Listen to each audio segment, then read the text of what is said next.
Grabe no, sobrang sarap sa feeling kapag nakikita nating masaya yung mga magulang natin. Lord, ipanalo mo ako sa buhay. Wala po akong malaking pangarap para sa sarili ko, pero sa mga taong mahal ko sa buhay, lalong-lalo na po sa magulang ko, marami pa po akong pangarap para sa kanila. Lord, bigyan niyo pa po ng mahabang buhay ang nanay ko at hayaan niyo pa po akong bumawi sa kanya. Opo, isa na lang ang magulang ko na nabubuhay dahil yung tatay ko ay kasama na ni Lord. Kaya naman habang nabubuhay pa, habang kasama pa natin yung mga magulang natin, mahalin at iparamdam natin sa kanila kung gaano natin sila kamahal. Lagi nating tatandaan na wala sa huli ang pagsisisi, nasa gitna yun dahil sa huli ay matututo ka na.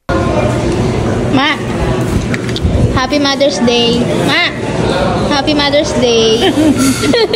Kunan mo eh. Ito yung pera yun. Ilahan mo eh. Ilahan mo eh. Ito yung pera yun. Buti ako mabigay. Ma! Masaya ka niyan. Happy Mother's Day. Happy Mother's Day. I love you. Thank you. Oh, ating I love you ko. Thank you. I love you. Mother, Happy Mother's Day. Hindi ko pala mamayad mo.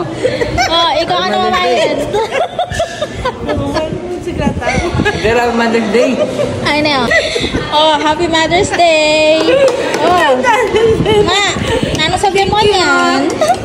Masaya ka niyan. Wow. Oh, bayaran mo na yung bill. Bayaran mo na.